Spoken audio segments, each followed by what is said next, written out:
Daily Darbar நேயர்கள் அனைவருக்கும் வணக்கம். 40 தொகுதிகளுக்கான மெகா எக்ஸிட் போல் சர்வேயில் நாம் சந்தித்துக் கொண்டிருப்பது மிக மிக ஒரு முக்கியமான எதிர்பார்க்கப்பட்ட தொகுதி அப்படின்னு சொல்லலாம். கடந்த 2019ஆம் ஆண்டு தமிழகத்தில் அனைத்து தொகுதிகளுக்கும் தேர்தல் நடந்துவிட்டது. ஆனால் இந்த ஒரு தொகுதியில் மட்டும் தேர்தல் நடக்கவில்லை. கிட்டத்தட்ட ஒரு பை எலெக்ஷன் போல நடந்தது. பை எலெக்ஷன் நடக்கிற அன்னைக்கே காஷ்மீர்ல 370 அந்த சிறப்பு அந்தஸ்து நீக்கிற அறிவிப்பை பாராளுமன்றத்தில் படித்துக் கொண்டிருக்கிறார் அமித்ஷா அவர்கள். அவர்கள் படித்ததற்கு அப்புறம் வேலூர்ல போலிங் ஓட் பர்சன்டேஜ் இன்க்ரீஸ் ஆகுதுன்னு சொல்றோம். அண்ட் அதற்கப்புறம் மிக மிக மிக சொற்பமான வெறும் 8000 வாக்குகள் வித்தியாசத்தில் தோல்வி அடைகிறார் ஏசி சண்முகம் அவர்கள். வேலூர் தொகுதியை தான் நாம் பார்த்துக் கொண்டிருக்கிறோம். அதில் கடந்த முறை அதிமுக சார்பாக இரட்டை இலையில் நின்று கிட்டத்தட்ட வெற்றியை சுவைத்து பின் கடைசி நேரத்தில் 8000 வாக்குகள் வித்தியாசத்தில் தோல்வி அடைந்த ஏசி சண்முகம் அவர்கள் இந்த முறை அதிமுக பாஜக கூட்டணியின் பிளவு காரணமாக பாஜக சார்பாக தாமரை சின்னத்தில் வேட்பாளராக களமிறங்கியிருக்கிறார். நேயர்களே, ஒருவேளை இந்த இடத்தில் அதிமுகவும் பாஜகவும் கூட்டணி அமைத்திருந்தால் அப்பொழுதும் நிச்சயமாக ஏசி சண்முகம் அவர்கள் தான் வேட்பாளராக இருந்திருப்பார். ஒருவேளை கூட்டணி அமைந்திருந்தால் அவர் இரட்டை இலை சிம்பிள்ல நின்றிருப்பாரா இல்லை தாமரை சிம்பிள்ல நின்றிருப்பாரான்றது ஒரு டிபேட்டாகவே இருந்திருக்கலாம். ஆனால் எந்த சிம்பிளில் நின்றிருந்தாலும் ஏசி சண்முகம் அவர்கள் ஒரு சுலபமான வெற்றியை பெற்றிருப்பார் அப்படின்றதுதான் நம்மளுடைய ப்ரீ எலெக்ஷன் அனாலிசிஸ்லையும் தெரிஞ்சது, போஸ்ட் எலெக்ஷன் அனாலிசிஸ்லையும் அதனுடைய தாக்கம் தெரிந்தது.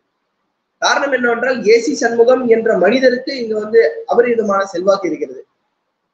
ஒரு தனி மனிதர் ஒரு கிட்டத்தட்ட இடைத்தேர்தல் மாதிரி நடந்த ஒரு எலெக்ஷன்ல வெறும் 8000 வாக்குகள் வித்தியாசத்துல தான் தோக்குறாரு அப்படின்னு பாத்தீங்கன்னா நீங்களே அவருடைய செல்வாக்கை புரிந்து கொள்ளலாம். அவருடைய செல்வாக்கு வளர்ந்தது என்று சொல்வதை விட இந்த தொகுதியில் சிட்டிங் எம்பியாக இருக்கக்கூடிய கதிர் ஆனந்த் அவர்கள் மிக மிக பெரிய அளவில் ஆன்டி இன்கம்பன்சி சம்பாதித்திருக்கிறார் என்பதையும் நம்மால் புரிந்து கொள்ள முடிகிறது. தமிழகத்தில் தாமரை மலருமா மலராதா என்ற கேள்விக்கு நிச்சயம் மலர வாய்ப்பு இருக்கிறது என்று சொல்லக்கூடியதாக தான் வேலூர் தொகுதி இருக்கிறது. காரணம், ஏற்கனவே சொன்னது போல கதிர் ஆனந்த் அவர்களின் ஆன்டி இன்கம்பன்சி, ஏசி சண்முகம் அவர்களுடைய ஒரு நன்மதிப்பு. இந்த இடத்துல ஏசி சண்முகம் அவர்களுக்கு இருக்கக்கூடிய ஒரே ஒரு பிரச்சனை, கதிர் ஆனந்த் அவர்களுக்கு இருக்கக்கூடிய ஒரே ஒரு ஆதரவான வட்டம் என்னன்னா அதிமுக பாஜக கூட்டணியின் பிளவுதான். ஒருவேளை ஏசி சண்முகம் மீதான ஒரு நன்மதிப்பு காரணமாக அதிமுகவின் அந்த கோர் ஓட்டர்ஸ் பாஜகவுக்கு வாக்களித்தால் நிச்சயமாக ஏசி சண்முகம் அவர்களின் வெற்றியை யாராலும் தடுக்க முடியாது. அதே சமயம் அது செங்குத்தான பிளவாக போய்விட்டால் மீண்டும் ஒரு டஃப்பான நெருக்கடியான காம்படிஷன்ல லேசான ஏற்று பெறுவதற்கான வாய்ப்பு கதிர் ஆனந்த் அவர்களுக்கு இருக்கிறது. நேயர்களே, கதிர் ஆனந்த் அவர்களை பொறுத்த வரைக்கும் ஏற்கனவே அவர் ஒரு பெரிய அளவுல எம்பியாக சிறப்பாக பெர்ஃபார்ம் செய்யல அப்படின்றதுதான் ஒரு குற்றச்சாட்டாக இருந்தது. கடைசி கட்ட தேர்தலின் போதெல்லாம் நீங்க எல்லாரும் பலன்னு இருக்கீங்க, ஃபேர் அண்ட் லவ்லி போட்டிருக்கீங்களா, அதற்கு காரணம் முதல்வர் கொடுத்த 1000 ரூபாய் தானான்ற மாதிரியெல்லாம் ஒரு பிரச்சாரம் செய்தது அவருக்கு மிகப்பெரிய அளவில் பேக் ஃபயர் ஆகியிருக்கிறது. திமுகவினரே சில பூத்துல கொஞ்சம் சோர்ந்து போயிருப்பதை நம்மால் உணர்ந்து கொள்ள முடிகிறது. கதிர் ஆனந்த் அவர்கள் மீதான ஒரு ஆன்டி இன்கம்பன்சி மட்டும்தான் இங்கு தோற்பதற்கு காரணமாக இருக்கும் என்று திமுகவினரே கருதுகிறார்கள். அந்த வகையில் தாமரை மலர்வதற்கான எல்லா வாய்ப்புகளும் ஏசி சண்முகம் அவர்களுக்கு இருக்கிறது. ஆனால் அந்த அதிமுகவின் வாக்குகள் எப்படி ஸ்பிளிட் ஆகிறது அப்படின்றத பொறுத்துதான் இங்கே ரிசல்ட் மாறும்.